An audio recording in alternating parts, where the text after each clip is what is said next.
In December 2019 I published a video on the Panzergrenadier commandments on my main channel. One of them was about the use of motorcycle messages, Gradmelder, during the march.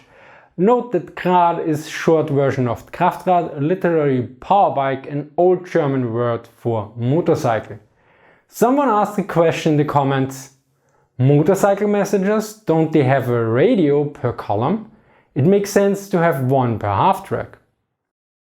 This is an interesting question because there are several reasons why not to use a radio, to use a messenger, or why a radio might not be available. And I think answering these points will provide a better understanding of the general situation in military operations as well. First off, here's the commandment that the comment is referring to. Fight meter by meter of advancement in marching hold-ups. It costs fuels and engines. Let the unit in the front of you drive away quietly until it reaches viewing distance and only then drive off yourself. All units behind you are grateful. Remember, however, that you are responsible for the contact to your commander and use your motorcycle messengers for this. It is important to note that communication technology in the 1940s was a far cry from today, but even the modern Bundeswehr still uses motorcycle messengers, although in far fewer numbers.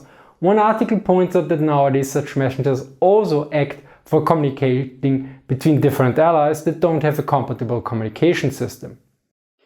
Let us start with one of the obvious reasons for using Gradmelder, namely radio silence. Why you want radio silence? Well, one reason is you want to surprise your enemy, to quote an example from the preliminary regulations for the Panzer-Battalion and Regiment from 1941. Radio silence would usually be ordered until immediately before the mission. Orders will therefore be transmitted by motorcycle messenger for as long as possible. A different German manual identified three major dangers before an attack, namely that the enemy might locate the troops, eavesdrop on the messages, or that due to change in radio traffic gets tipped off. Such radio silence was paramount.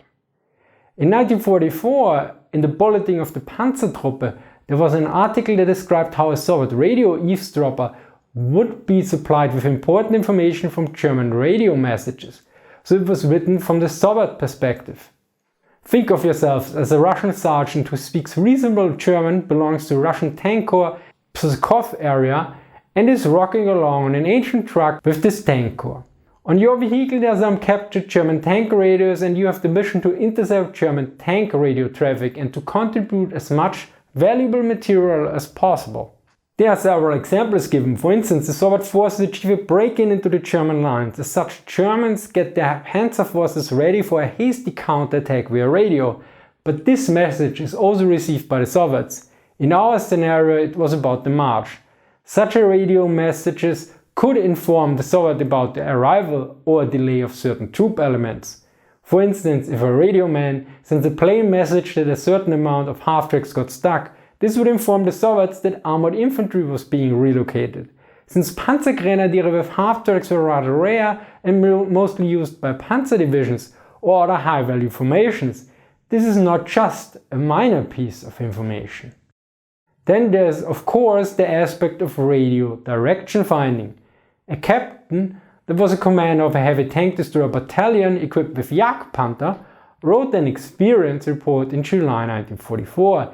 He particularly noted that both radios, meaning the standard tanker radio and also the one that was reserved for command tanks to communicate with the division, should only be used in extreme emergencies because the British quickly intercept the signals and reply with artillery fire. Mostly one can send commands only by messengers and flag signals.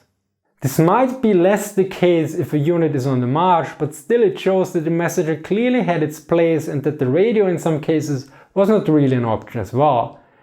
Let's move on to the next part.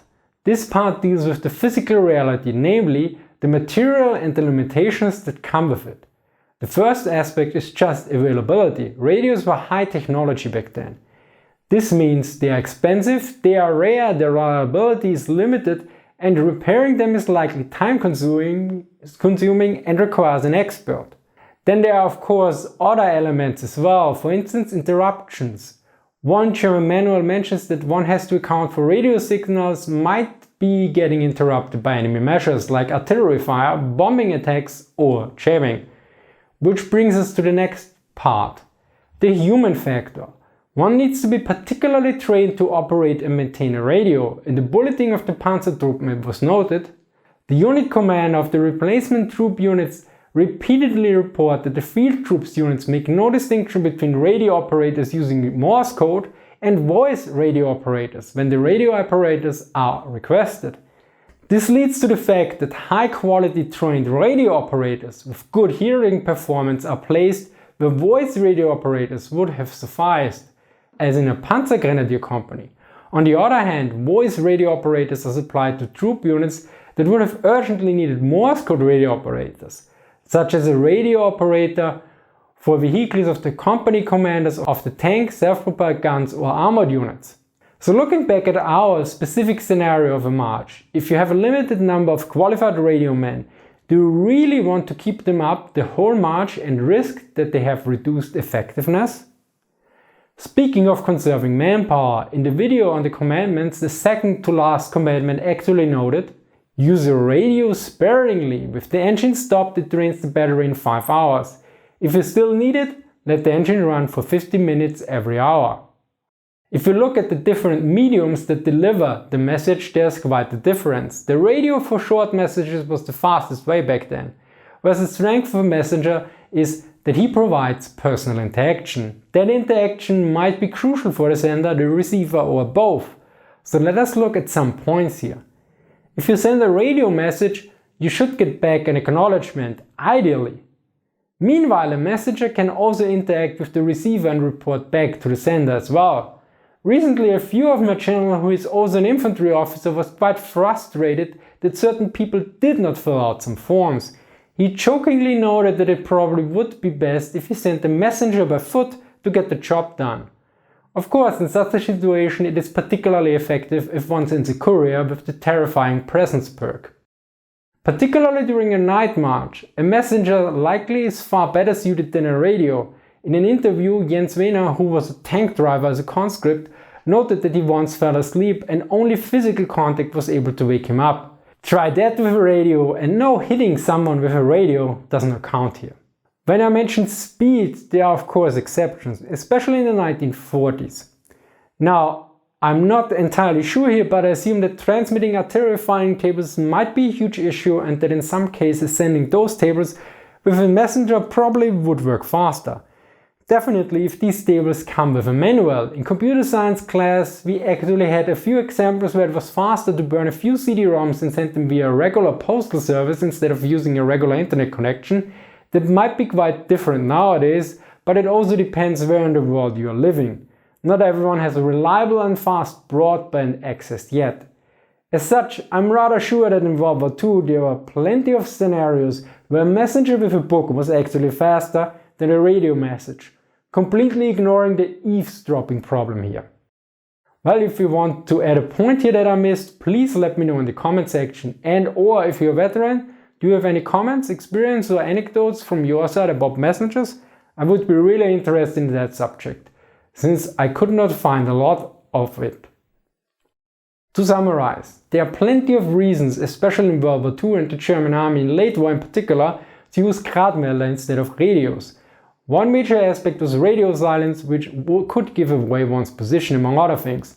Another major point was material, namely the availability of radios, their working conditions, their battery life, and of course the number of people that were able to operate and maintain them properly. Finally, the last major point is that the messenger can do more than a radio message, like waking people up, reporting back, or delivering a huge book that would take ages to send via radio. And keep in mind, although I don't answer all comments, I likely still see them and might respond years later, as in this case. Thank you to Andrew for reviewing the script. If you like what you see, consider supporting me on Patreon or Subscribestar. As always, sources are listed in the description. I hope you enjoyed this episode. Thank you for watching and see you next time.